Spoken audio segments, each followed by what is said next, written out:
Les Britanniques votent demain, un scrutin serré, regardé de près par les financiers de la City et par Karina Chabour. Bonjour Karina. Bonjour Arnaud. Les enjeux sont avant tout économiques. David Cameron n'hésite pas à défendre son bilan et dit vouloir finir le job. Est-ce qu'on peut parler de miracle économique à l'anglaise? Alors écoutez, à première vue, la réponse est oui, puisqu'effectivement l'économie britannique croît plus vite que dans le reste de l'Europe.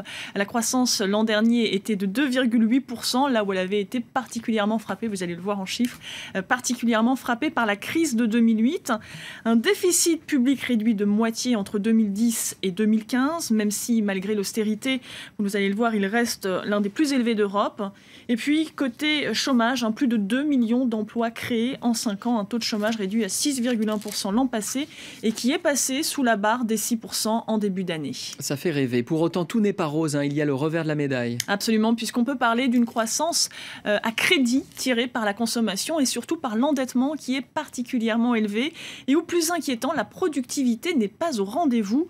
Quant à la baisse des déficits, elle a été permise grâce à une véritable cure d'austérité, baisse des prestations familiales, des allocations logement, des salaires et coupe dans la fonction publique. Vous le voyez, 743 000 postes de fonctionnaires ont ainsi été supprimés. C'est 15% de l'effectif total, dont 156 000 licenciés dans l'éducation nationale, alors que les frais d'inscription dans les universités ont explosé au cours de cette période.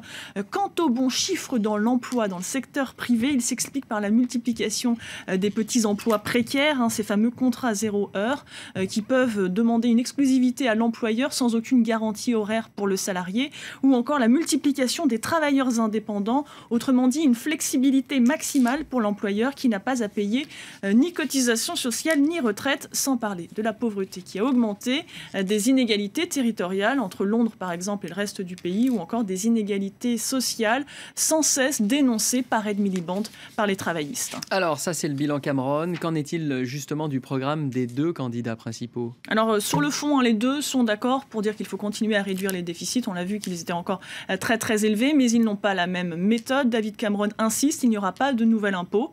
C'est vraiment le cœur de son programme. Le seul peut-être nouvel impôt, c'est la Google Tax, celui qui vise à faire payer les multinationales qui exercent une activité sur le territoire britannique. C'est un petit peu à la mode. De l'autre côté, dans le camp de Ed Miliband, des travaillistes, pas question là de toucher aux prestations sociales. Vous l'avez vu, on dénonce ces inégalités sociales. Ils proposent, eux, de nouveaux impôts, notamment sur les plus riches, comme par exemple le retour de la taxation à 50% sur les salaires de plus de 150 000 livres par an, une taxe sur les résidences principales de luxe ou encore une légère augmentation de l'impôt sur les sociétés qui est particulièrement attrayant outre-Manche. Enfin, Ed Miliband ne veut plus que la City soit un paradis fiscal. Et puis il y a cet autre thème central dans la campagne qui divise les deux camps, c'est celui du référendum sur une possible sortie du Royaume-Uni de l'Union européenne, voulu par David Cameron, refusé par Ed Miliband. Vous savez, cela coûterait très très cher à l'économie britannique. Certaines études parlent de 14 points de PIB pour le Royaume-Uni. Et ce qui est paradoxal finalement dans cette élection, c'est qu'à cause de cela, les milieux d'affaires qui théoriquement ou traditionnellement sont acquis aux conservateurs, pourraient être tentés de voter pour les travaillistes. Merci Karina Chabour pour cet éclairage utile à la veille des élections législatives en Grande-Bretagne. On va